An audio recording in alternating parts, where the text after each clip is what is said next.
any questions? I have to tell you, no statements or speeches. There's a lot of people here in very few minutes. So if you have a question, please give me one. Do you have a question? Anybody here have a question? I'm a little bound here. You talked about these things, different inventions that run on different power systems that were invented a long time ago, and the monopoly came out of somebody's patent on that invention. Now, isn't there a time limit on patents, and could those things now be used that would no longer be a monopoly under a patent? That's a wonderful question. It was the abusive conduct of the Sullivan patent that brought about the reforms in patent law, where they now have to be used and they have a certain amount of time. But I go beyond that. In my book, The Plan, and not to preempt myself because I'll try not to, I talk about patent intervention. This country is at war right now for its own survival. There are people who want to overthrow us and who want to change our way of life, and we are financing them on the mileage plan. And if there are companies that have taken battery technology and subsumed it,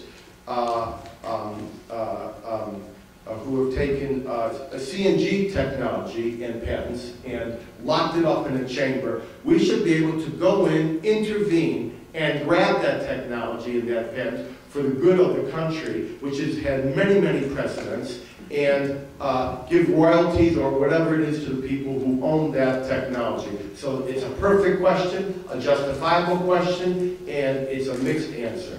Another question. Yes, sir. Why doesn't Honda build mass-produced hydrogen cars now? Why does Honda mass-produce hydrogen cars right now? Let's extend that and say CNG cars as well. Answer, Honda makes 1 million cars a year and a lot of gas guzzlers. They make a lot of pilots, they make a lot of ridgelines, they get a lot of cars that get 15 to 16 miles per gallon, which is under government standards called a gas guzzler, which are subject to a gas guzzler tax in some jurisdictions if they come from out of the country, like a Bentley is also 15 miles a gallon. So they make a lot of these cars, and what they found is that when automobiles cratered in the middle of last year because of high prices, they lost 7,000 to 10,000 vehicles per model, 47% drop in some cases. Toyota had the same experience, and they realized that if everyone were to buy a CNG car, and if everybody were to buy a Prius as Toyota, there would be no one left and no means to get rid of all their old technology, which is bad for America, bad for the environment, but which we are stuck with as a legacy item. Remember, there's a huge aftermarket for these cars. There's a huge infrastructure for these cars. I have been in touch with the people who own the car dealerships, the big guys and the little guys. They want these cars. Honda will not sell them. Honda even, and this is in my book, The Plan, Honda even sent a memo out last fall preparing the dealers for the shortage they were going to impose in the summer of 2009.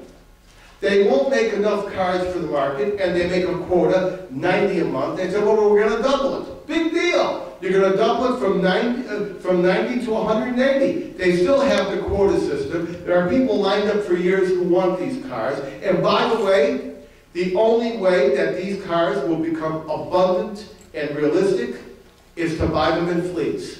And for that, we'll be talking tomorrow when I talk to each of you about fleets that you can influence. But that's the reason.